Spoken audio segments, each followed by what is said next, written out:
अस्सलाम वालेकुम everyone, this is Sania Shabir. Welcome back to our channel. आज के लेक्चर में हम डिस्कस करेंगे सैम्पलिंग डिस्ट्रीब्यूशन और एस्टिमेशन। सैम्पलिंग डिस्ट्रीब्यूशन डिस्कस करने से पहले हम लोग ये जान लेते हैं कि सैम्पल क्या होता है। सैम्पल हमारे पास एक होल पॉपुलेशन में से एक सेलेक्टेड पार्ट होता है जो कि उस पूरी पॉपुलेशन को रिप्रेजेंट करता है। और जो प्रोसेस होता है सैम्पल सेलेक्ट करने का, इस प्रोसेस को हम लोग कहते हैं सैम्पलिंग। फिर है एक और टर्म जो हमें इस टॉपिक में बड़ी देखने को मिलेगी, वो है statistic. Not statistics, statistics is a subject but statistic होता है सैंपल के अंदर से जो हम न्यूमेरिक वैल्यू निकालते हैं, जैसे कि मीन, मीडियन, स्टैंडर्ड डेविएशन। जो न्यूमेरिक वैल्यू हमारे पास सैंपल में से निकलते हैं, सैंपल वो जो सेलेक्टेड पार्ट होता है पॉपुलेशन का। अब हम बढ़ते हैं सैम्पलिंग डिस्ट्रीब्यूशन की तरफ। सैम्पलिंग डिस्ट्रीब्यूशन क्या होती है? एक प्रोबेबिलिटी डिस्ट्रीब्यूशन होती है जो कि एक स्टैटिस्टिक होती है जो हम लोग ऑब्टेन करते हैं सेलेक्टेड सैंपल में से। लार्ज नंबर ऑफ सैंपल्स हम लोग लेते हैं, उनमें से स्टैटिस्टिक निकालते हैं। Statistic means numeric value such as mean, median, mode. ठीक है, एक स्पेसिफिक पॉपुलेशन के अंदर से, यानी स्पेसिफिक पॉपुलेशन के अंदर से हम लोग लार्ज नंबर ऑफ सैंपल्स निकालते हैं और उसकी स्टैटिस्टिक यानी कि मीन, मीडियन, स्टैंडर्ड डेविएशन निकाल लेते हैं। उसे हम लोग उसकी जो प्रोबेबिलिटी डिस्ट्रीब्यूशन होती है, ठीक है, इस सब की जो प्रोबेबिलिटी डिस्ट्रीब्यूशन होती है उसे हम लोग कहते हैं सैम्पलिंग डिस्ट्रीब्यूशन। फिर अगर हम लोग फर्दर एक्सप्लेन करें तो ये वो प्रोबेबिलिटी डिस्ट्रीब्यूशन होती है जो उस स्टैटिस्टिक से ऑब्टेन होती है जो एक स्पेसिफिक पॉपुलेशन के अंदर से रिपीटेडली जो सैम्पलिंग ली गई है उससे। यानी एक स्पेसिफिक पॉपुलेशन के अंदर से रिपीटेड सैम्पलिंग लेके उसकी जो स्टैटिस्टिक बनती है, उस स्टैटिस्टिक की प्रोबेबिलिटी डिस्ट्रीब्यूशन को सैम्पलिंग डिस्ट्रीब्यूशन कहते हैं।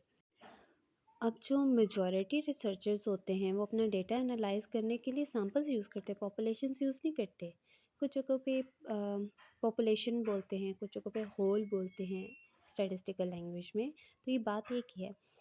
जैसे कि आप मिसाल ले लें, एक पंखा बनाने वाली कंपनी है, उन्होंने 5000 पंखे बनाए हैं, लेकिन अब उन्हें टेस्ट करना है कि हमने जो 5000 पंखे बनाए हैं वो ठीक हैं या नहीं हैं। तो वो क्या करेंगे, उसमें से सैंपल लेंगे, सैंपल चूज़ करेंगे जो पूरे होल को या पूरे पॉपुलेशन को रिप्रेजेंट करेगा, उसे टेस्ट करेंगे, उसे एनालाइज करेंगे और उसकी प्रोबेबिलिटी डिस्ट्रीब्यूशन निकालेंगे।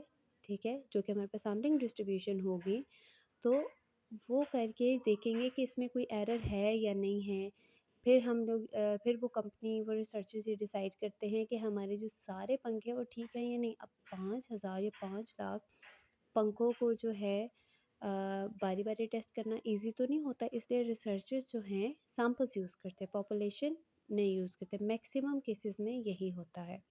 अब ये जो हमारे पास सैम्पल स्टैटिस्टिक है, ये सैम्पल स्टैटिस्टिक सिर्फ पॉपुलेशन पैरामीटर्स को एस्टिमेट करते हैं। पैरामीटर्स, पॉपुलेशन पैरामीटर्स हमारे पास ये मीन, स्टैंडर्ड डेविएशन वगैरह है। ठीक है, फिर उसके बाद जो हम लोग सैंपल मीन लेते हैं वो डिफरेंट भी हो सकता है हमारे पॉपुलेशन मीन से। हमें पॉपुलेशन मीन तो नहीं पता होता ना, हम लोग तो सैंपल चूज़ करके उसका मीन देखते हैं, तो वो थोड़ा बहुत स्लाइटली डिफरेंट भी हो सकता है, उससे एग्जैक्ट वो नहीं होगा। Obviously we are choosing sample, not the whole population. फिर उसके बाद अगर हम बात करें सैम्पलिंग एरर्स की, तो अब एक रिसर्चर कैसे मालूम करे कि सैम्पलिंग एरर्स हैं? तो वो सैम्पलिंग डिस्ट्रीब्यूशन यूज़ करता है। सैम्पलिंग डिस्ट्रीब्यूशन से हमें एक एस्टिमेट मिल जाता है कि इतने हमारे पास सैम्पलिंग एरर होंगे इसमें। ठीक है, all of these are the properties of sampling distribution. मतलब अगर कोई आपसे पूछे सैम्पलिंग डिस्ट्रीब्यूशन क्या है, तो आप ये सारे प्रॉपर्टीज़ काउंट करवा सकते हैं। अब अगर हम बात करें कि हम लोग सैम्पल मीन से डिस्ट्रीब्यूशन बना रहे हैं, तो जो सैम्पल मीन से डिस्ट्रीब्यूशन बनाएंगे वो सैम्पलिंग डिस्ट्रीब्यूशन ऑफ मीन होगी। और अगर वही डिस्ट्रीब्यूशन हम लोग सैम्पल प्रोपोर्शन से बनाएं तो वो सैम्पलिंग डिस्ट्रीब्यूशन ऑफ प्रोपोर्शन के होगी। But if you are choosing standard deviation of sampling distribution, तो उसको हम लोग कहते हैं स्टैंडर्ड एरर या स्टैटिस्टिक। ठीक है, उसे स्टैंडर्ड एरर कहते हैं जो हम स्टैंडर्ड डेविएशन से डिस्ट्रीब्यूशन निकालेंगे। अब उसके बाद हमने सैम्पलिंग डिस्ट्रीब्यूशन बनानी है, तो कैसे बनाएं? सबसे पहले हम लोग एक रैंडम सैंपल चूज़ करते हैं जिसका स्पेसिफिक साइज़ होता है। कैपिटल N जिसे हम लोग कहते हैं, ठीक है। एक स्पेसिफिक साइज़ का रैंडम सैंपल लेते हैं जिसे हम कैपिटल N से डिनोट करते हैं, और ये रैंडम सैंपल कहाँ से हम लोग लेंगे? पॉपुलेशन से, ऑलवेज, ठीक है। पॉपुलेशन के अंदर से हम लोग सैंपल ले रहे हैं एक स्पेसिफिक साइज़ का, जिसको हम लोग कैपिटल N से रिप्रेजेंट कर रहे हैं। फिर उसके बाद हम लोगों ने जो भी स्टैटिस्टिक ली है, मतलब मीन लिया है, मीडियन लिया है, स्टैंडर्ड डेविएशन लिया है, जो भी लिया है उसे हम लोग कैलकुलेट कर लेंगे। सैंपल के लिए जो भी स्टैटिस्टिक लिया है उसे हम लोग कैलकुलेट कर लेंगे। फिर कैलकुलेट करने के बाद हम उस स्टैटिस्टिक को फ्रीक्वेंसी डिस्ट्रीब्यूशन पे प्लॉट करते हैं, और फिर उसके बाद लास्ट स्टेप ये होता है कि हम इसी सारे प्रोसेस को इनफाइनाइट नंबर ऑफ टाइम्स पे रिपीट करते हैं, यानी 3 दफ़ा कर लिया या 4 दफ़ा कर लिया, कि हमारे एरर्स कम से कम आए। सबसे पहले हम लोगों ने क्या किया, एक रैंडम सैंपल चूज़ किया हम लोगों ने, साइज़ कैपिटल N का पॉपुलेशन के अंदर से लिया। फिर उसके बाद हम लोगों ने उसकी स्टैटिस्टिक कैलकुलेट की, यानी मीन मीडियन जो भी हम लोग निकाल रहे हैं, ठीक है। फिर उसके बाद उसे प्लॉट किया फ्रीक्वेंसी डिस्ट्रीब्यूशन में, और फिर एटलीस्ट 3 टाइम्स इस प्रोसेस को रिपीट किया। अब जी अगर हम लोग ओवरव्यू करें कि इस सब की यानी सैम्पलिंग डिस्ट्रीब्यूशन बनाने के हमारे पास बिल्डिंग ब्लॉक्स क्या हैं, तो हमारे पास जो बिल्डिंग ब्लॉक्स है, सबसे पहले वो पॉपुलेशन डिस्ट्रीब्यूशन, जिससे हम लोग रैंडम सैंपल सेलेक्ट कर रहे हैं। फिर उसके बाद infinite number of random samples, जो रैंडम सैंपल्स हम लोगों ने लिए हैं इनफाइनाइट नंबर पे, वो पहला पॉपुलेशन, फिर infinite number of random samples जो हमने लिए। फिर उसके बाद sampling distribution that is being created, जो सैम्पलिंग डिस्ट्रीब्यूशन हम लोगों ने क्रिएट किया है, वो किस तरह की क्रिएट किया है, ये 3 बिल्डिंग ब्लॉक्स होते हैं। अब आप जहाँ भी सैम्पलिंग डिस्ट्रीब्यूशन पढ़ेंगे, आपको एक टर्म सुनने को मिलेगी जो होगी सेंट्रल लिमिट थ्योरम। अब सेंट्रल लिमिट थ्योरम है क्या और वो क्यों इम्पोर्टेंट है? सेंट्रल लिमिट थ्योरम होता है कि पॉपुलेशन डिस्ट्रीब्यूशन हमारे पास जैसी भी हो, ठीक है, जिस भी तरह की डिस्ट्रीब्यूशन हम लोगों ने पॉपुलेशन से ली हो, उसकी जो शेप होती है, सैम्पलिंग डिस्ट्रीब्यूशन की जो शेप होती है, वो हमारे पास नॉर्मल होना शुरू कर नॉर्मेलिटी को अप्रोच करना शुरू कर देती है जब हम एक बड़े साइज़ का सैंपल लेते हैं। अब ये इम्पोर्टेंट क्यों है, क्यों इतना यूज़फुल है इसे पढ़ना? अब एक रिसर्चर जब सैंपल मीन्स लेता है, तो उसे नहीं पता होता कहाँ एरर आ रहा है, कहाँ मसला आ रहा है। तो वो जब ज़्यादा सैंपल मीन्स लेता है, उसका सेंट्रल लिमिट निकालता है, सेंट्रल लिमिट निकालता है, उससे ये होता है कि उसे एक एस्टिमेट वैल्यू निकल आती है, मतलब जो हमारे पास पॉपुलेशन मीन होता है उसके करीब करीब का सैंपल मीन हमारे पास निकल आता है। जो हम लोग सैम्पलिंग डिस्ट्रीब्यूशन मीन की निकाल लेते हैं, उससे करीब करीब का निकल आता है। और सबसे जो की पॉइंट है वो क्या है कि जैसे जैसे सैम्पल साइज हमारे पास यानी कैपिटल N इंक्रीज होता जाएगा, वैसे वैसे हमारे पास सैम्पलिंग एरर्स होने के चांसेस कम होते जाएंगे। यानी सैम्पल साइज इंक्रीज और हमारे पास जो है sampling error decrease, inversely proportional कर लें। अब है हमारे पास दो टर्म्स, सैम्पलिंग डिस्ट्रीब्यूशन और डिस्ट्रीब्यूशन ऑफ अ सैंपल। सुनने में एक जैसी लगती हैं लेकिन ये एक जैसी नहीं है, ठीक है। नेवर कंसिडर देम वन, ठीक है। सैंपल, अब इनमें डिफरेंस क्या है, क्यों हम इन्हें एक में कंसिडर नहीं कर सकते? सैंपल डिस्ट्रीब्यूशन हमारे पास होती है कि सैंपल के अंदर से जो डेटा निकला है उसकी डिस्ट्रीब्यूशन, लेकिन सैम्पलिंग डिस्ट्रीब्यूशन होती है हमारे पास जो स्टैटिस्टिक हम लोग लेते हैं, यानी मीन मीडियन मॉड, उसकी डिस्ट्रीब्यूशन, ठीक है। अब जैसे कि हम लोगों ने डिस्कस किया था कि अगर मीन लेते हैं स्टैटिस्टिक तो वो सैम्पलिंग डिस्ट्रीब्यूशन ऑफ मीन होती है, और अगर हम लोग प्रोपोर्शन लेते हैं तो सैम्पलिंग डिस्ट्रीब्यूशन ऑफ प्रोपोर्शन होती है। तो इसी तरह के सारा है, तो इसमें से मैंने चूज़ किया है sampling distribution of mean. Sampling distribution of mean क्या होती है? इसका हमारे पास फार्मूला होता है mu is equal to 1/n summation i equal to 1 to capital N x i. ये म्यू यानी मीन के लिए है, और स्टैंडर्ड डेविएशन यानी सिग्मा जब हम लोग निकालेंगे उसका अंडर रूट 1/कैपिटल N into summation i equal to 1 to capital N into summation x i minus mu का होल स्क्वायर, ठीक है। ये फार्मूला हमारे पास सिग्मा के लिए होगा और ऊपर वाला म्यू यानी मीन के लिए। अब लेट्स सपोज इन्होंने ले लिया है साइज n इक्वल्स टू 2 के, स्मॉल n इक्वल्स टू 2 के ऑल पॉसिबल सैम्पल्स ले लिए, जो कि हमारे पास 5x5 यानी 25 आ गए। ये आप देख रहे हैं जो सारे सैम्पल्स इन्होंने दिए हुए हैं। फिर इनका मीन निकाल लिया।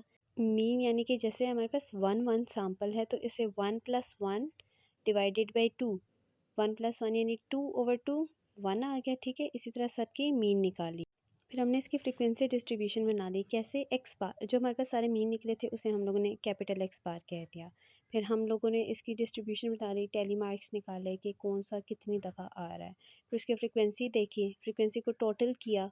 फिर जो हमारे पास कैपिटल एक्स बार था उसे हम लोगों ने स्मॉल एक्स बार कंसिडर किया, और एफ ऑफ स्मॉल एक्स बार यानी फ्रीक्वेंसी ऑफ स्मॉल एक्स बार निकाली। कैसे? जैसे हमारे पास 1 है स्मॉल एक्स बार, और टोटल हमारे पास फ्रीक्वेंसी क्या है 25, तो 1/25 इसकी डिस्ट्रीब्यूशन निकाल दी, प्रोबेबिलिटी डिस्ट्रीब्यूशन। ओके, और ये जो सारा हमारे पास बन गया, हमारे पास सैम्पलिंग डिस्ट्रीब्यूशन है। और एक और चीज़, सैम्पलिंग डिस्ट्रीब्यूशन हमारे पास एक प्रोबेबिलिटी डिस्ट्रीब्यूशन है, और जब हम लोग प्रोबेबिलिटी डिस्ट्रीब्यूशन पढ़ रहे थे तब मैंने उसकी एक प्रॉपर्टी बताई थी कि प्रोबेबिलिटी डिस्ट्रीब्यूशन 1 के अराउंड लाई करती है, ठीक है। तो ये प्रोबेबिलिटी डिस्ट्रीब्यूशन 1 नहीं आती है हमारे पास। क्या आई है अभी इधर भी? आपने टोटल किया सारा तो हमारे पास 1 आ गई। सारी प्रोबेबिलिटी डिस्ट्रीब्यूशंस को ऐड अप किया तो टोटल जो है हमारे पास वो summation f of small x bar हमारे पास 1 आ गई। अब है हमारे पास एस्टिमेशन। एस्टिमेशन क्या है? एक सिंपल स्टैटिस्टिक से हम लोग जो पॉपुलेशन पैरामीटर्स निकालते हैं उनके बारे में जजमेंट पास करना। जो जजमेंट पास करने का प्रोसीजर होता है उसे हम लोग कहते हैं एस्टिमेशन या स्टैटिस्टिकल एस्टिमेशन। और एस्टिमेशन के आगे से 2 टाइप्स होती हैं, पॉइंट एस्टिमेशन और इंटरवल एस्टिमेशन। इंटरवल एस्टिमेशन हमारे पास वो प्रोसेस होता है जिसमें हम लोग ऑब्टेन करते हैं, एक स्टैटिस्टिक का इंटरवल ऑब्टेन करते हैं। वो इंटरवल जिसमें हम लोग एक सर्टेन डिग्री ऑफ कॉन्फिडेंस के तहत हम लोग कह रहे होते हैं कि हमारे जो पॉपुलेशन पैरामीटर्स हैं वो हमारे इसमें लाई करेंगे, इस इंटरवल के अंदर ही लाई करेंगे। ये सब हम लोग करते क्यों हैं? पैरामीटर जो होता है, पॉपुलेशन पैरामीटर जो होते हैं हमारे पास, उनकी जो अननोन वैल्यूज़ होती हैं उनकी पॉसिबल वैल्यूज़ हम लोग फाइंड करने के लिए कि मोस्ट पॉसिबली हमारा जो मीन है इसके इर्द गिर्द लाई करेगा, तो इसके लिए हम लोग इंटरवल्स बनाते हैं। ये बनाते किससे हैं? सैम्पल डेटा जो हम लोग लेते हैं उससे निकालते हैं।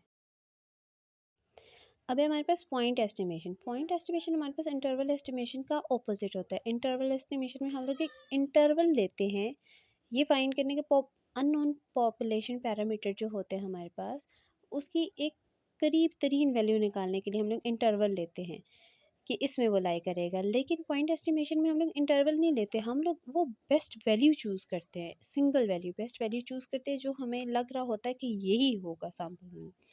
मतलब हमारे नज़दीक हम लोगों ने वो एस्टिमेटेड मीन फाइंड कर लिया होता है। अननोन एस्टिमेटेड मीन हम लोग कहते हैं कि ये बेस्ट वैल्यू जो हम लोग कह सकते हैं कि ये जो है हमारे पास अननोन पैरामीटर है पॉपुलेशन का। ओके जी, today's lecture has reached to its and.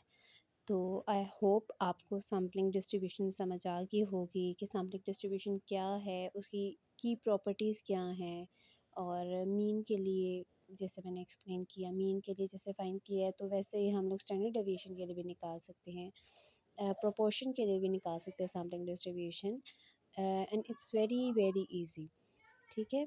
और आई होप आपको एस्टिमेशन का समझ आ गया होगा कि एस्टिमेशन क्या है, उसकी टाइप्स क्या हैं, और उनमें आप डिफ्रेंशिएट कर सकते होंगे। Thanks for watching, press the bell icon for more updates. अल्लाह हाफिज़ टिल द नेक्स्ट लेक्चर।